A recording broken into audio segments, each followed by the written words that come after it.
¿Qué tal, amables televidentes? La bienvenida a Tertulia Económica. En Tertulia Económica nosotros hacemos los debates que tienen que ver con la actividad comercial, no solamente de República Dominicana, sino de toda la sombrilla que cubre y que impacta lo que hacemos por acá y lo que se hace por acullá. Qué bueno que lo hacemos en un lenguaje llano, un lenguaje entendible, de forma que podamos utilizar el término para todo público, de interés para todo público. Como de interés para todo público es lo que dice nuestro colega, hermano y amigo, el licenciado don Fabio Roa. Bienvenido, Fabio. Bienvenido, feliz de estar aquí y de compartir con ustedes en esta tertulia económica, con temas hoy de mucho interés y abundantes temas, Sí, ¿verdad? señor. Del Uf. quehacer cotidiano y con la intención de explicar con palabras sencillas los temas complejos. Así que tenemos para usted hoy una gama de temas Hay, que hay, un, hay un asunto y es las modas. Las cosas se ponen de moda, pasan de moda, pero dicen que la vida es una tómbola porque se reciclan sí los temas. vuelven. Entonces, Fabio, el caso de las MIPIMES es un tema muy de moda. Es como decir la mujer empresaria, otra de moda. Otra de moda. Entonces, en esto de las La mujer MIPIMES, emprendedora, la mujer la emprendedora, mujer es tributaria. esto de las MIPIMES ya se está hablando de cuotas. Si hay una licitación pública, tiene que haber una cuota para las MIPIMES. Y si hay distribución de recursos, digamos, fondos asignados para liquidez, pues hay una cuota para las MIPIMES. Sí. Y en fin, ahora, ¿de dónde vienen las MIPIMES? Probablemente las MIPIMES surja de la actividad informal.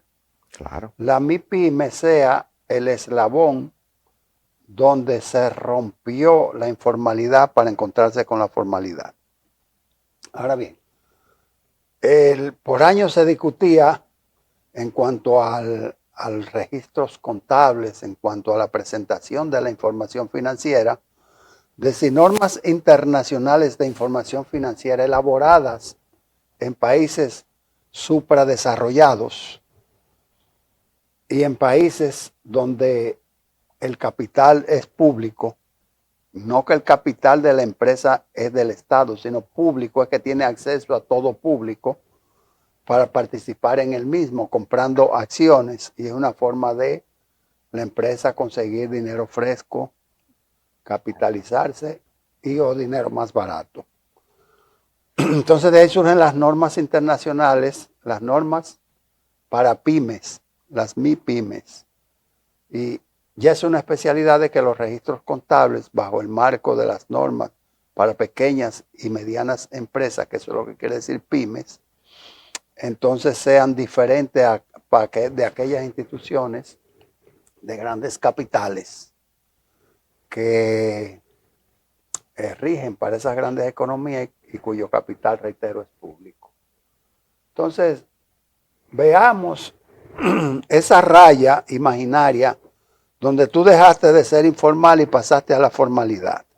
Número uno, el Ministerio de Industria y Comercio ha indexado la clasificación de las MIPYMES y ha tomado siempre tomando como base el volumen de las ventas. Desglosemos las condiciones adyacentes a las ventas que pueden influir para que una empresa sea o no sea pequeña y mediana. Creo que es un buen quehacer en balance financiero y vamos a ver el entorno económico de todo esto. ¿Te parece? Perfecto. Creo que es un tema de interés de todo y que todos lo vivimos día a día porque la pyme y la pequeña empresa, el pequeño negocio, fue el quehacer, y ha sido siempre el quehacer, aunque no con el carácter que tiene ahora y el reconocimiento. Antes cualquiera iniciaba un colmado, un negocio de cualquier cosa, y no tenía facilidades, esas facilidades que ahora, ni esa preferencia para obtener acceso. es un tema, creo que de mucho interés y que vamos a desarrollar hoy. Correcto. Bueno, pues es la manera de introducirnos. Nosotros estamos transmitiendo desde Santo Domingo Televisión, esperando llegar a todos ustedes durante toda esta hora con el tema planteado. Pausamos. Bueno, entonces estamos planteando el tema de las MIPYMES o las Sí. pymes en República Dominicana. ¿Por qué un emprendedor, una persona que hace negocios, no llega ni siquiera a lo que se llama la microempresa de subsistencia, que según la clasificación del Ministerio de Industria y Comercio, es aquella que no llega a 1 millón en las ventas y que tiene 2 o menos trabajadores? Bueno, el dedicarle una categoría a un negocio que no venda 1 millón de pesos en el día de hoy, o sea que estamos hablando de un volumen Menos de 100,000 pesos al año. menos de, no, al año, Sí, porque son 856,000 sí, al mes, indexados, no al año. no, porque son 800 al año, Correcto. que eso entre 12, estamos hablando de 70,000 pesos más o menos mensuales, Exacto, por debajo de 100. por debajo de 100. O sea que estamos hablando ahí ya prácticamente de una, qué sé yo, una gente que venda un negocio de único dueño, que vende coco, que vende, Sí, ¿verdad? un puesto de empanada. Esa categoría. Y cualquiera de esa categoría también vende más. Ujú. ¿Qué pasa? Que el que vende 900,000 pesos ya tiene otro trato, ya no tiene esa misma particularidad. Creemos que ese espacio, que esa categorización que hizo Industria y Comercio, como que está un poco desproporcionada, porque si parte de que cambia de categoría a los 800,000 pesos, entonces la otra categoría está en 2 millones. O sea que hay una brecha demasiado amplia y parece que el interés es más fiscalista que Y de que participación. sería bueno una armonización entre los diferentes ministerios, porque el Ministerio de Trabajo, cuando habla de la clasificación, no de las MIPYMES, sino de las empresas, parte del término existencias. Sí. Entonces, existencias, uno lo interpreta como el capital suscrito y pagado, otro como el monto del inventario y otro como el monto de las ventas. De las ventas. O sea que lo que es existencia son los activos. Entonces, con esa categorización, no sé, de verdad hay una desarmonía, porque, por ejemplo, la categorización que hace trabajo por base al número de empleados, que la clasifica distinto. Entonces, no sé, realmente es un tanto confuso. Y yo creo que el sector MIPYME, pues, fue como una sorpresa, porque de verdad no conocía, no se conocía esa intención de reclasificar y categorizar de esa manera con una brecha tan grande. Entonces, esto hace que tributen ahora en otra forma. Si es que van a poner, se hablaba de un impuesto, un monotributo a las microempresas, pero tampoco eso se menciona ahí, porque ya esa no es materia de industria y comercio. Sí, porque ya en este caso, ese monotributo podría estar asociado a los regímenes especiales, como es el de simplificado de tributación. Sí. Entonces, lo importante es ver qué oportunidad tiene una persona que está en emprendedurismo, digamos una zapatería, un puesto de comida, etcétera, etcétera. No solamente la oportunidad, sino el interés. ¿Cuál es la ventaja? ¿Cuál es la razón que le impulsa a formalizarse? Porque aparentemente con esos montos no está participando en los grandes mercados. Sí. Además que el que tiene esa categoría, el que cae en la primera categoría, tú tienes que jugarlo por cuál es su rentabilidad. O sea, queda por debajo, en ese nivel tiene que ser mucho, mucho menor a la exención contributiva. Tiene que ganar menos de los 34,000 pesos que es la exención contributiva. O sea, el que vende 70,000 pesos, 75,000 pesos al mes, de verdad que no se gana el 50%. Así mismo es. Perdón. Entonces, nosotros que vemos cifras grandes, medianas y pequeñas, porque vemos empresas y vemos emprendedores, vemos en estos días de declaraciones de impuestos de personas físicas, actividades que han tenido que formalizarse, personas que han tenido que sacar un RNC por exigencia de la naturaleza del servicio que dan, no del volumen. Por ejemplo, el caso de las personas que asisten en las filmaciones de películas. Hay lo que se llama tramoyistas, hay personas que se encargan de los vestuarios, como aquí en el canal que hay una persona que se encarga del maquillaje, que se llama el camerino, ¿no? Y ese tipo de personas, bueno, para tú participar en esta película tienes que tener un RNC, porque hay una ley que se llama la ley de cine. Sí. Y entonces los gastos para ser reconocidos deben ser reportados. Ese requerimiento de formalidad en ningún momento compagina, se asocia con el volumen de operaciones. Y no. Estamos hablando de que vemos operaciones por debajo de 500,000 pesos al año. Sí.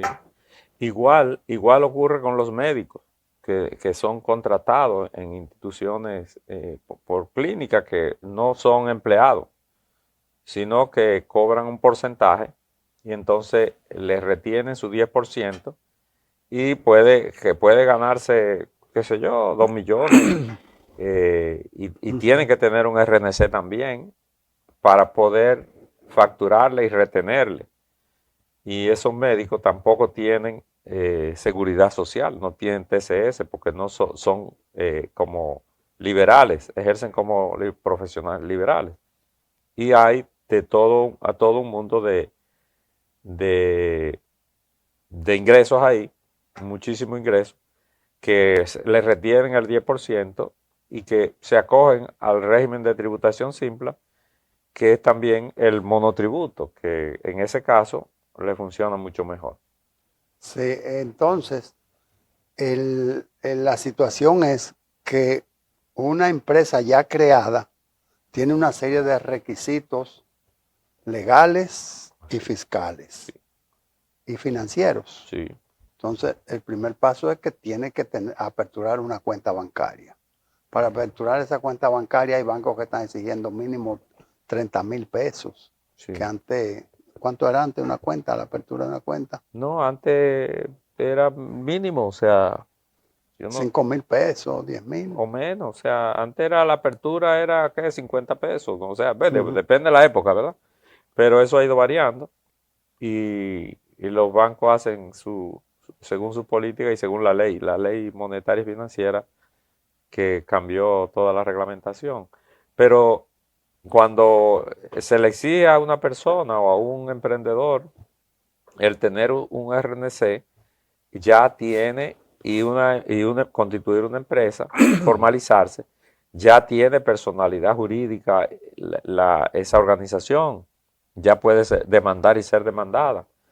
Y eso, con todo lo que implica, tiene que hacer una serie de presentaciones a la renta, tiene que asesorarse y eso implica un costo. Y ¿no? Eso implica costo. Entonces, es un costo necesario que puede representarle, pero que no motiva mucho a la formalidad en sectores cuando no pasan también de una suma de... Sí, si no pasan de 2 millones o 3 millones, no hay un incentivo para hacerlo. En auditoría nos enseñan y nos manejan el término de la materialidad de lo inmaterial. Sí. Cómo las partidas que no son de importancia, reuniéndolas todas, hacen un monto. Pueden ser decisorias o pueden influenciar en el resultado de las operaciones de una empresa.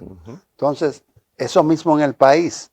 Tú recoges, tú retomas, tú agrupas todas las empresas micro, medianas, lo que se llama las MIPYMES, y entonces por eso se habla de que son responsables de cerca del 60% de la operación de la economía dominicana, y de ahí que se le preste atención.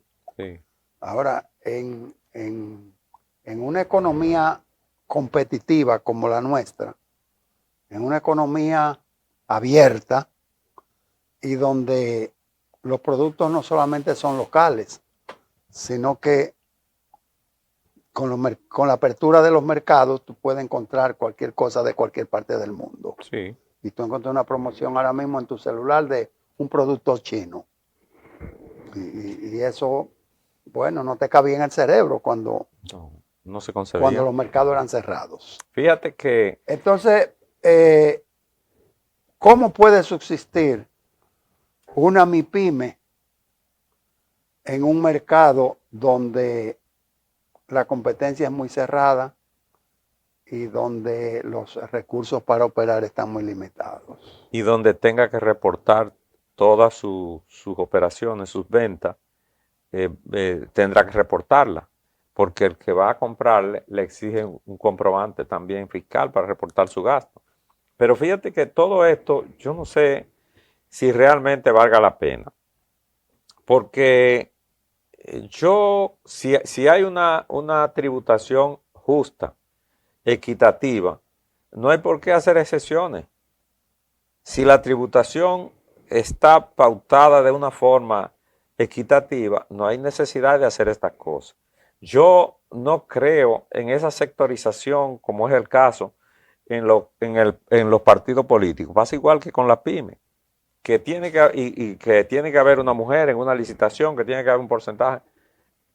Pasa como en los políticos, que tienen que meter a diputados a una señora que no en eso, porque tiene que ir en la boleta.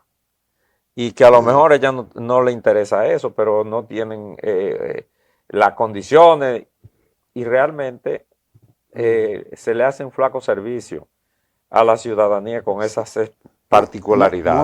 Muy buena muestra la que acabas de presentar, porque yo estuve reflexionando mucho en las pasadas elecciones de República Dominicana, donde por necesidad el primero era hombre, pero el número 2 era una mujer. Sí. Candidata a la vicepresidencia era una competencia entre mujeres. Bienvenido eso, pero no necesario, porque estamos hablando de plano de igualdad. Igualdad. Y cada cual tiene que ganarse lo suyo, con su trabajo, con su dedicación, su esfuerzo, pero forzado, porque la ley dice que tiene que ir una mujer. Yo no le veo el sentido. De verdad que eso no hay un aporte, ni es un tributo a la mujer porque su condición. No, es igual. Eso no es igualdad. Si tú vas por privilegio y por condición legal, eso no es equidad. Tenemos que ir a una pausa. Nosotros estamos haciendo una evaluación de cómo funciona una MIPYME en una economía competitiva como la nuestra. Pausamos. Bueno, seguimos en este análisis de las MIPYMEs y en el reciente comunicado o la siguiente resolución del Ministerio de Industria y Comercio, donde indexa la clasificación en base a las ventas, yendo en sus diferentes categorías. Entonces nosotros, en lugar de ver cuánto vende una y cuánto vende la otra y cuántos empleados tiene, estamos tratando de analizar, número uno, lo que sería la motivación para formalizarse, porque hablábamos de que hay un eslabón que se pierde en el momento en que tú dejas la informalidad, sí, y te constituyes como entidad y pasas a formar parte de las empresas organizadas. Entonces, analizando esto, nosotros sobre lo que haríamos énfasis es, ¿cuántas empresas nuevas se crean durante el año, pero cuántas cierran? Sí. Sin ser empresas accidentales. se define como empresas accidentales según la ley 47908 de sociedades comerciales, aquellas que son creadas para un proyecto específico que terminado ese proyecto, automáticamente la empresa cesa sus operaciones. Pero cuando en los estatutos dice por tiempo ilimitado, operar en el tiempo, y tiene que cerrar, hay una contradicción. Sí. Fíjate que esa sectorización de la pyme, hay incentivos para formalizarse, como salió ahora esa publicación, de darle facilidades de crédito a una tasa muy baja. Hay facilidades también de que participen en programas de abastecimiento. Y en eso el Banco de Reserva es líder. El líder. Y publicó una tasa para la pyme increíble, o sea, una tasa de financiamiento y también hay súper atractiva, y también la posibilidad a tasa cero se ha hablado para pyme. O sea, es un incentivo realmente que buscando la formalización para que contribuyan con el impuesto. Pero uno no sabe si realmente eso es desatender dedicarle más tiempo a lo material que a lo inmaterial. Bueno, entra en ese tema el asunto de los salarios. En República Dominicana se habla de que la tasa de desocupación apenas alcanza el 4.6%. O sea, no llega a un 5%. Estamos por debajo de Estados Unidos. Sí. Entonces, ok, estás trabajando, pero estás pudiendo tener alcance a cubrir tu canasta familiar. Entonces, en las MIPYMES, que son multitudinarias, sí, que una que otra en diferentes actividades, pues copan gran mayoría de la actividad comercial de la economía dominicana. Bueno, ¿cómo pudiera alcanzar un nivel de retribución a su empleomanía de forma que ese empleado no esté soñando saltar a la industria de enfrente, donde hay 1.500 empleados, un timbre para el almuerzo, una proporción del almuerzo cubierto, un posible autobús que los transporte, una serie de facilidades? Sí, es verdad, y se ha venido trabajando, el gobierno ha estado trabajando en cubriendo y cubriendo esas expectativas. Y fíjate que el nivel de ocupación que tiene el país hoy en la población económicamente activa, con una desocupación de un 4%, cuando veníamos en años anteriores de un 16 y un 14% de desocupados, la cosa es mucha la diferencia. Entonces, por ese motivo, ¿verdad? Es que vemos que la dificultad para conseguir un servicio doméstico, la dificultad que tú tienes para conseguir un técnico que te resuelva un problema de reparación, todas esas cosas, porque tenemos una situación no de pleno empleo, pero una tasa muy reducida de desempleo, lo cual es favorable y es donde el país soñó llegar a tener un 4% de desocupados. Entonces, el gobierno ha venido preparando ese andamiaje y se creó, por ejemplo, el aumento de salarial para los sectores el personal no sectorizado y esos incentivos para que, como tú dices, el que trabaja en una pyme no quiera saltar a la del frente, que es grande. Eso es bueno, porque eso es lo que le da la movilidad. Entonces, el de la pyme tiene que mantener motivado a su personal para que no se le vaya, porque se le dificulta también entrenar otro que viene de cero y le cuesta. Igual pasa a la mediana, que al reemplazar el personal porque tuvo que hacer ascenso o demanda de más mano de obra, pues tiene también que invertir para capacitar y entrenar a ese personal. Es decir, es una cadena. Y eso es lo que realmente hace la dinamiza la economía y la movilidad social, que un personal que está hoy en este puesto y el año que viene ya debe estar calificado para hacer más. Y con las facilidades que tenemos hoy de capacitación y entrenamiento, que es enorme, tenemos, por ejemplo, si agarramos en la parte técnica, Infoté está graduando casi más de 7,000 personas al año en cursos especializados. Y todo eso contribuye a dinamizar la economía, a desarrollar el país, y ese avance que sentimos hoy es fruto de todo ese andamiaje y todo ese proceso que ha seguido la política en los últimos 5 años. Se ha logrado bastante y yo creo que si tenemos un 4% de desocupados hoy, tenemos que luchar por que sea menos o mantenerlo en ese nivel, pero nunca más. Sí, entonces hay un factor dentro de todo esto y es la calidad de la mano de obra, ya sea trabajo mecánico o trabajo intelectual. Sí. ¿Qué capacidad tienen esas microempresas para capturar mano de obra calificada? Entonces tienen que irse por la parte novicial. El empirismo. Y explotar lo que se llama la categoría del primer empleo. Sí. Nadie te da la oportunidad, yo te la voy a dar y tal vez de ti salga el recurso que todos hemos soñado, pero es una tómbola y tiene un costo inmenso, el novicial, la parte propedéutica, la parte formativa, y con esto corre generalmente el microempresario porque es un recurso que tiene menores demandas salariales. Claro, fíjate que nosotros venimos de una sociedad donde teníamos la mayoría de la mano de obra, era empírico. La gente aprendía haciendo, aprendía la práctica, sin teoría. Hoy tenemos, ya la teoría está al alcance de la mano para cualquier cosa.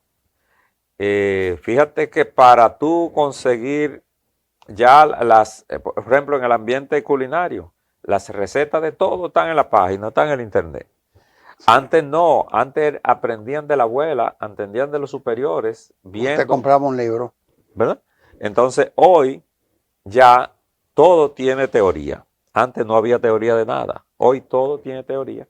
Y se aprende la teoría y se va a la práctica. Por eso es que esa capacitación de técnicos y especialistas y ya superiores favorece, es lo que favorece y erradica el empirismo que parte del subdesarrollo, del atraso. Ya todo tú tienes que ser, para todo pronto va a tener que tener una licencia. Para tú bregar con cuestiones eléctricas, va a necesitar una licencia. Para tú mecánicamente, trabajar mecánicamente un vehículo, va a tener que tener una licencia. Para todo, porque nadie va a poner en riesgo un bien en manos de un inexperto que no tenga el fundamento teórico. Todo lo que tú compras hoy trae un manual. ¿Qué era el problema que teníamos? Que la mayoría de operarios eran analfabetos. Sí, pero Fabio, espérate, porque fíjate, no me diga el nombre, pero piensa en un dealer que importa los vehículos, no un distribuidor No un dealer. Sino un dealer, una marca autorizada, un representante autorizado de una. Ya pensaste en él y ahora piensa en los alrededores, cómo debajo de esa mata, cómo en esa acera hay gente cambiando piezas. Sí. Y hay gente reparando máquinas de cristales, de subir cristales, hay gente cambiando luces. Sí. Es que en el dealer, ese servicio te cuesta 5,000 pesos y él te lo va a hacer en 1,000. Sí. Entonces, dicen por ahí la calidad se paga, pero nadie te está garantizando que el dealer te va a aplicar calidad porque lo está haciendo tras bastidores. Aquí tú estás participando. Y cuando tú llegas a tu casa, tú llegas con las manos como tiznadas, sí. Porque participaste, porque el mismo señor que está debajo de la mata decía, ahora agárreme el guía, ahora páseme esa pieza, o sea, sí. Tú eres su ayudante. Y la diferencia entre los 5,000 pesos del dealer y los 1,000 del empírico, como tú le llamas, la estás cubriendo con la ayudantía tuya. Sí, pero es un tema interesantísimo y te lo voy a responder, a comentar esa inquietud con algo simple. Los vehículos de hace más de 4 años, más de 5 años, no, todos los vehículos que tienen 7 años de existencia, ya cuando van al mecánico, lo primero que hace el mecánico es ponerle un escáner para ver qué ocurre. Tú dices una computadora. Sí, esa computadora lo coloca y le dice qué es lo que tiene el vehículo, qué es lo que está fallando. Él le da el diagnóstico. Antes, lo que hacía el empírico era que daba una vuelta y oía a ver qué pasaba. Y iba a tantear, puede ser esto. No, sí. No era eso. Vamos a correrlo. Vamos a correrlo. Ya no. Ya el escáner le dice puntualmente dónde está el problema, inmediatamente ya, y le dice cómo llegar a resolverlo. Sí. O sea, que eso es la tecnificación de la mano de obra. Ah, correcto, y entonces eso tú no lo vas a conseguir debajo del árbol. No, ese va a buscar el vehículo, a correrlo para ver qué pasa. Y generalmente habían especialistas que lo habían vivido tanto que por marca decían, esos carros sufren de tal cosa. Y iban a ese punto. Sí. Y resolvían, aunque a lo poco tú tuvieras que volver porque parece que eso no fue. Y tú hablaste de la medicina ahorita, de los médicos, sucedía lo mismo. Igual. Igualito, era el mismo caso. Medicina por tacto. Claro, porque el empirismo era lo que inspiraba, lo que era el eje de operación. Ahora, comprar ese escáner, comprar ese equipo de tecnología, bueno, no es solamente que tú vas a tener que aprender a utilizarlo, sino que vas a tener que endeudarte tal vez. Vas a tener que endeudarte y además capacitarte para entenderlo y saberlo colocar donde que va y qué es lo que interpretar lo que te dice, porque lo que te dice son códigos y después buscar qué significa ese código. Pero eso no quiere decir que el empirismo y la informalidad y el servicio personalizado va a desaparecer, no. Porque hay todos los niveles, porque tú estás hablando de un vehículo que aguanta un diagnóstico, porque tiene el tanque de gas atrás, el que tú sabes cuál es. ¿Sí? Eso no, eso es en la esquina, como del lugar, el que botó la mitad del caucho en el elevado. Sí.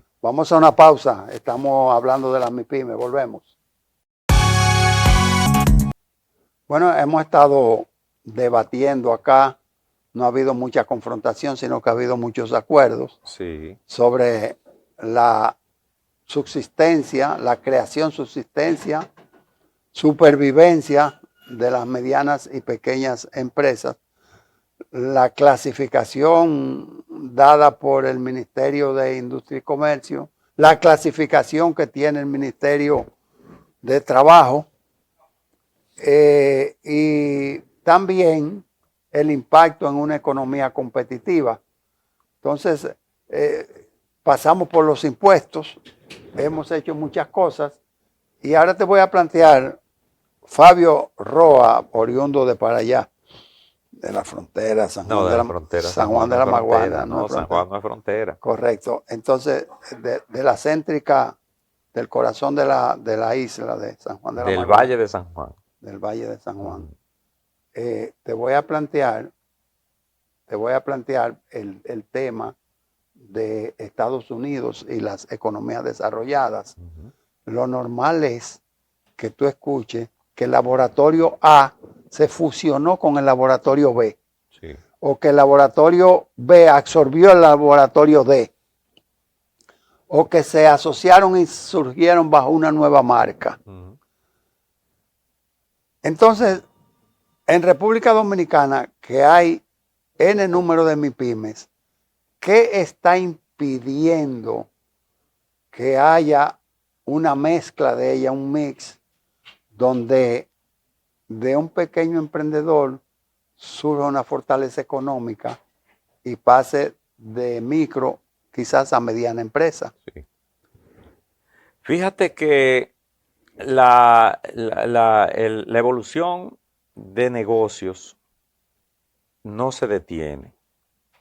En los años que nosotros éramos estudiantes y que y nos iniciábamos en el ejercicio de la profesión, estudiábamos cosas como fusión de negocios, como que tenían, que es normado por la profesión, y nosotros estudiábamos y dominábamos eso, como es la fusión de intereses, conflicto de intereses, y todo eso, que casi no se veían en el país.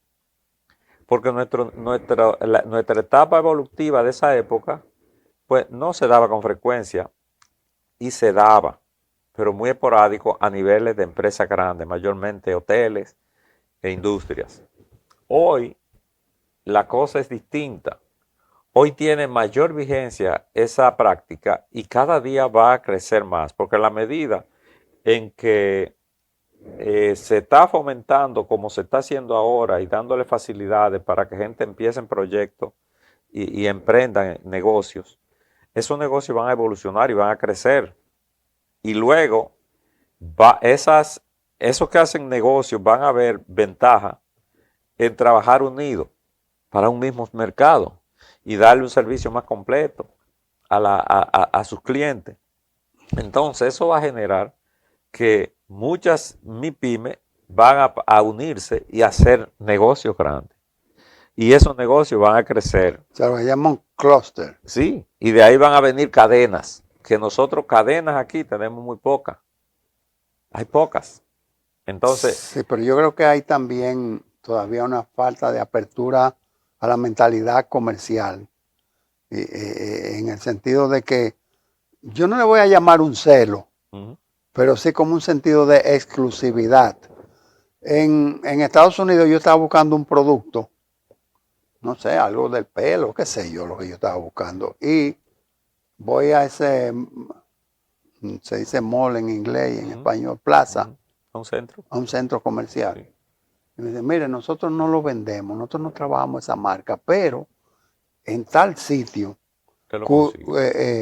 se encuentra que está en tal calle, esquina tal, usted quiere su teléfono y te lo está dando un competidor. Sí. Hoy por hoy, tú vas a la plaza, algunas naturalmente, no todas, y tú le dices, ¿dónde lo consigo?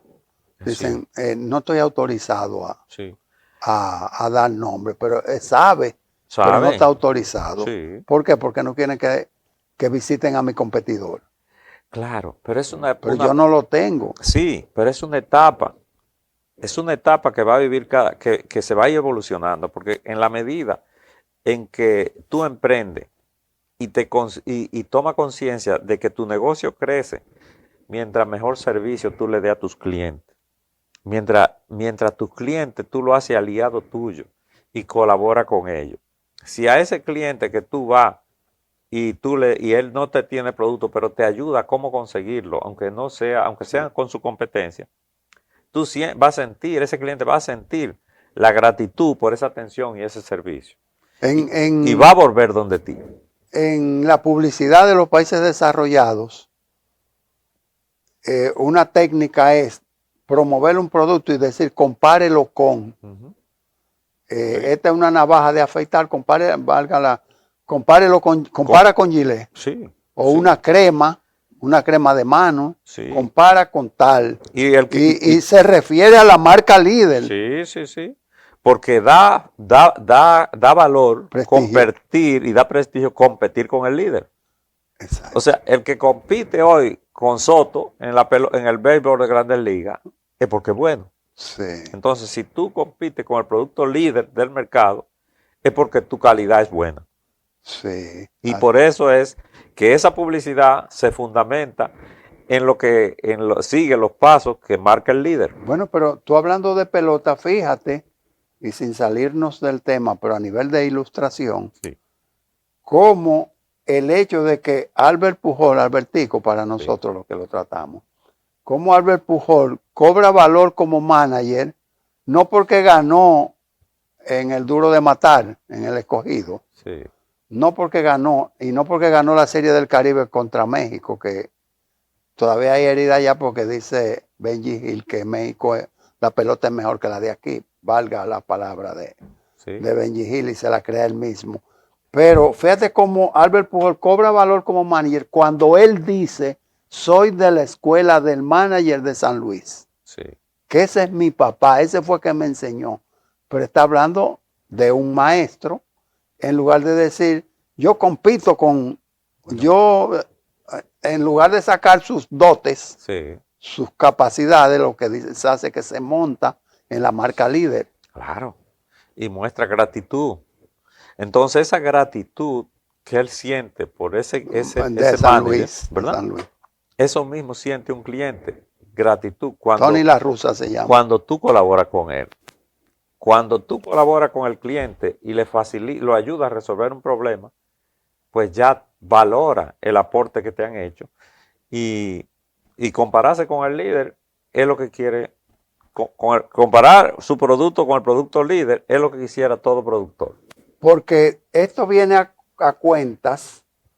¿Por qué viene? Viene por el hecho de que hoy por hoy lo que prima es el servicio. El producto lo tiene todo el mundo. Ahora, ¿quién da el servicio? ¿Quién da la facilidad? Y lo más importante es tú conseguir el servicio postventa. Ven, engáñame, véndeme tu producto, te lo compro. Ahora, cuando ese producto requiera un mantenimiento, una atención técnica, ¿dónde está el que me lo vendió? Exacto. ¿Quién me responde?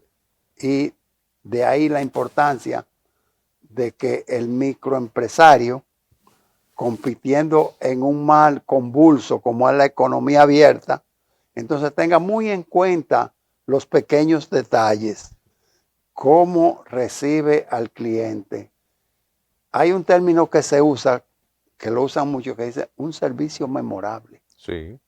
Y otros utilizan el término un valor agregado, un plus. Mire, me tardé en traerle su orden porque hubo un inconveniente con la producción, Sí. pero en lo que sale su orden, tenga esta entradita Sí. y es totalmente gratis. Mire, la copa de vino no la pague porque yo me tardé un poco en traerle su servicio. Ese tú estás esperando Detalles, que son detalles simples, correcto. pero dejan al cliente satisfecho. Y eso es lo que afianza la fidelidad.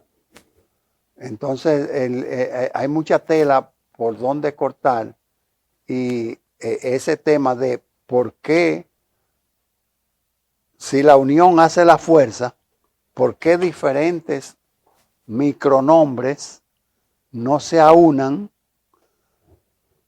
participando en el mismo mercado, no hacen el switch a lo que es la fusión, no la absorción, pero sí la fusión. Sí. Y entonces te constituye en un ente competitivo. Sí, pero es como te digo, o sea, son etapas y cada institución es un ente y ese ente tiene que agotar sus etapas de nacer, crecer, desarrollarse, igual que el humano. El humano nace, crece, se desarrolla, se une después y crece y sigue creciendo y prolifera. Entonces, esa etapa de ese proceso vital también se da en los negocios, igualito. Sí, hay una máxima a nivel de, hablando de micro, hay una máxima que dice que la gente no compra en el colmado que se ve oscuro y vacío. Prefiere ir al del frente, aunque tenga que hacer fila porque se ven muchas luces y hay mucha gente comprando. Sí. Entonces, la imagen, y aquí sí, porque esto es todo un tratado, la imagen es vital para impactar al posible cliente que todavía es un prospecto. Sí. Entonces, en la microempresa, para llegar a la imagen hay que hacer una inversión.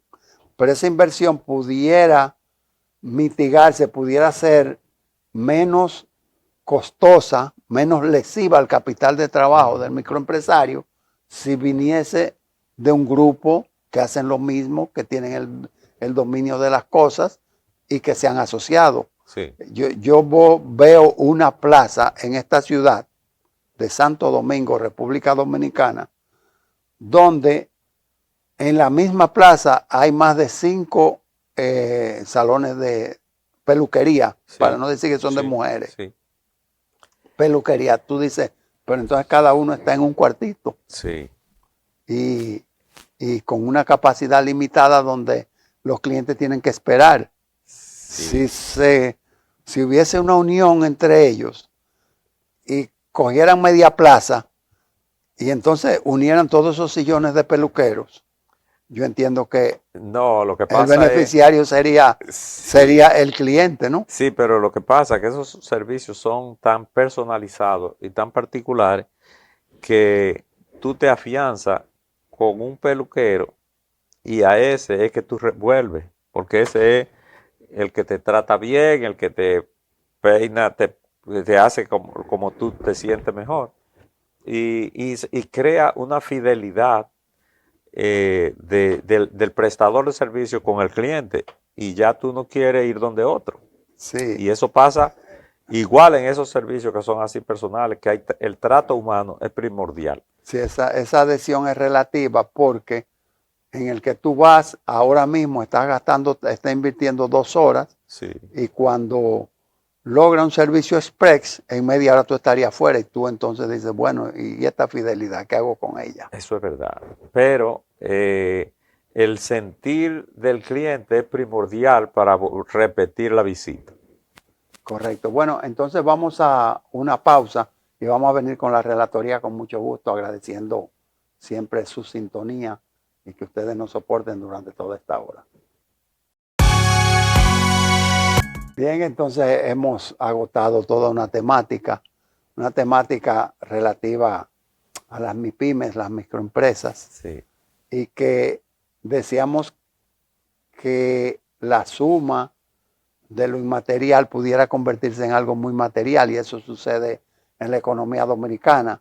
El emprendedurismo muy de moda conjuga una serie de inversiones que la misma banca ha tenido que especializar un capítulo para ese sector de las MIPYMES. sí, la banca, el gobierno, los servicios públicos y todo, porque realmente venimos de una economía que tiene un alto porcentaje de informalidad y de gente emprendedora que desarrolla negocios, que busca medios de producción y es la forma que hace el gobierno el esfuerzo para hacerlo crecer y que se incorporen a la comunidad contributiva del país.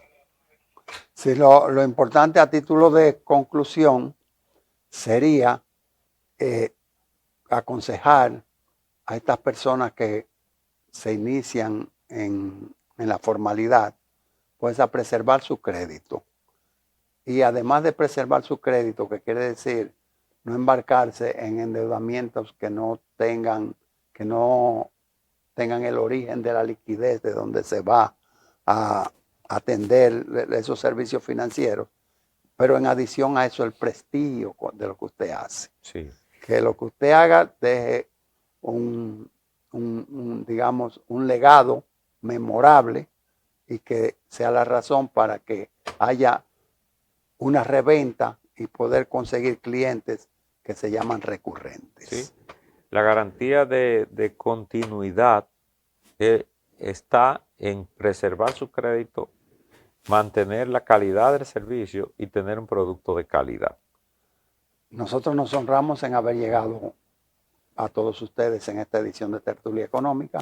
Nos resta convocarlos para la próxima semana, donde estaremos tratando temas de interés para todos ustedes. Hasta entonces. Lo espero.